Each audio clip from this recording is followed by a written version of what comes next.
शेतकरी मित्रांनो, या 2 दिवसामध्ये सुद्धा आपले 3 पॉईंट झालेले आहेत। त्यामध्ये गेवराईमध्ये एका पॉईंटला 7 इंच, एका पॉईंटला 4 इंच आणि तेलंगणातील यावर्षी 2025मध्ये एकच पॉईंट दिलेला आहे, त्यालाही 1.5 ते 2 इंच पाणी लागलेलं आहे।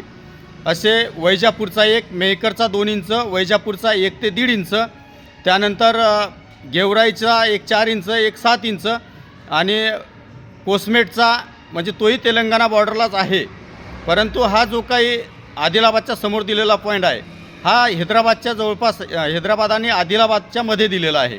शेतकरी मित्रांनो, बऱ्याच शेतकऱ्याच्या मनामध्ये प्रश्न येत असतात, काही ठिकाणी अनेक वेळा कमेंटसुद्धा येतात की बाबा एवढं पाणी तर पावसाळ्यामध्ये कुठंही लागतं। मी उन्हाळ्यामध्ये सुद्धा सतत दुष्काळी एरियामध्ये काम केलेलं आहे, ते व्हिडिओ तुम्ही मागं तपासून कमेंट करत जा।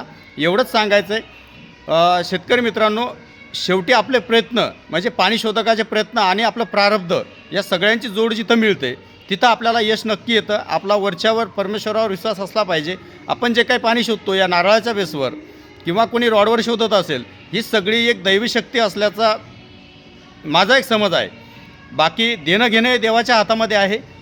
यासाठी आपण आज संध्याकाळी एक लाईव्ह घेणार आहोत आणि प्रत्येक व्हिडिओमध्ये मी मागच्या वर्षापासून प्रयत्न करतो शेतकऱ्याचा नंबर देण्याचा, की त्या शेतकऱ्याला तुम्ही विचारायचं की मी सांगितलेली जी काही माहिती आहे, म्हणजे कोणाचे 10-20 बोर फेल झालेले असतात, कोणाचे कुठं 50 फेल झालेले असतात, कुठं 40 फेल गेलेले, कुठं 15 फेल गेलेले, अशा ठिकाणी आपण सतत धाराशिव असेल, धाराशिवमध्ये सुद्धा बऱ्याच शेतकऱ्यांचे नंबर मी दिलेत। यामागचं कारण असं आहे की सत्यता तुम्ही पडताळा